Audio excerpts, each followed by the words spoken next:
रोमांचक भाभी कहानी। शाम का वक्त था। भाभी सादे सूट में, खुले बाल और आंखों में एक अजीब सी उदासी में दरवाजे पर रुका ही था कि उन्होंने मेरी तरफ देखा। बस एक पल के लिए वो नजर कुछ कह गई। ऐसा लगा जैसे दिल ने बिना पूछे जवाब दे दिया हो। चाय पियोगे? उनकी आवाज बहुत साधारण थी, लेकिन मेरे लिए उस पल सबसे खास।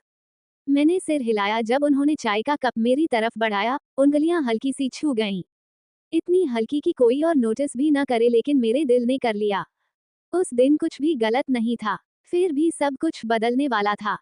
अगले कुछ दिनों से एक अजीब सा सन्नाटा रहने लगा। हम दोनों ज्यादा बात नहीं करते थे, लेकिन जब भी सामने आते खामोशी बहुत कुछ कह जाती। भाभी अब पहले से ज्यादा चुप रहने लगी थी। हंसती थी, लेकिन आंखें नहीं हंसती थी। एक दोपहर में छत पर बैठा था, अचानक हल्की सी आहट हुई। वो आई, हाथ में कपड़े थे, शायद सुखाने। यहाँ बैठ सकते हैं? उन्होंने बहुत धीमे से पूछा।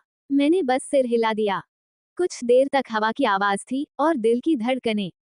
फिर उन्होंने कहा, कुछ रिश्ते बिना नाम के भी बहुत भारी हो जाते हैं, है ना?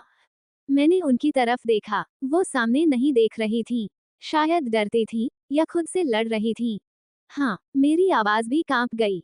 उस पल लगा जैसे दो दिल एक ही सवाल पूछ रहे हों, जिसका जवाब किसी के पास नहीं था। जब वो उठकर जाने लगी, तो पहली बार मुझे लगा, अगर ये एहसास यहीं रुक गए, तो शायद जिंदगी अधूरी रह जाएगी। उस दिन के बाद कुछ बदल गया था। बातें अब भी कम थीं, लेकिन नजरों में सवाल बढ़ गए थे। सुबह जब भाभी आरती करती, मैं दूर से देखता, हाथ जुड़े होते, पर मन कहीं और। एक शाम बिजली चली गई, पूरा घर अंधेरे में डूबा था। मोमबत्ती की हल्की सी रोशनी में वो कमरे के कोने में बैठी थी। डर लग रहा है? मैंने पूछा। उन्होंने धीरे से मुस्कुरा कर कहा, अंधेरे से नहीं, खुद से। मैं समझ गया, कभी कभी डर रिश्तों से नहीं, उन एहसासों से लगता है, जो दिल में जगह बना लेते हैं। मोमबत्ती की लौ हिल रही थी, उसी तरह उनका मन भी। अगर कोई एहसास गलत न हो, तो क्या उसे महसूस करना भी गलत होता है? उन्होंने पहली बार मेरी तरफ देखा। मेरे पास कोई जवाब नहीं था, बस सच था, जो मैं उनकी आंखों में देख रहा था। उस पल कोई छुआ नहीं, कोई वादा नहीं हुआ, फिर भी दिल ने एक खामोश कसम खा ली। उस रात नींद किसी को नहीं आई। घर सो रहा था, पर दो दिल जाग रहे थे। सुबह मैं आंगन में बैठा था, भाभी तुलसी को पानी दे रही थी। उनके चेहरे पर शांति थी, पर आंखों में वही सवाल, कल की बात। उन्होंने अधूरा सा कहा। मैंने उनकी तरफ देखा। कभी कभी अधूरी बातें पूरी बातों से ज्यादा सच होती हैं। वो कुछ नहीं बोली, बस हल्की सी मुस्कान आई, ऐसी मुस्कान जो इजाजत नहीं देती, पर रोकती भी नहीं। तभी किसी ने आवाज दी। वो चौंक गईं और एक कदम पीछे हट गईं।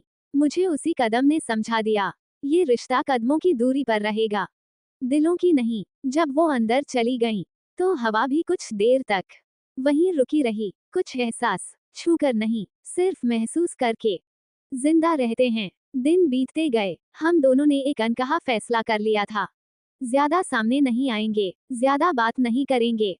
पर किस्मत को शायद ये मंजूर नहीं था। एक दोपहर भाभी की तबीयत अचानक बिगड़ गई। घर में हलचल मच गई। मैं पानी लेकर उनके कमरे तक पहुंचा। वो पलंग पर लेटी थीं, आंखें बंद, माथे पर हल्की सी शिकन। पानी, बहुत धीमी आवाज थी। मैंने गिलास उनकी तरफ बढ़ाया। उनकी उंगलियां कांप रही थीं। अनजाने में मेरी हथेली को थाम लिया। बस एक पल, पर उस पल में डर, अपनापन और भरोसा सब एक साथ थे। उन्होंने आंखें खोली, मुझे देखा और तुरंत हाथ हटा लिया।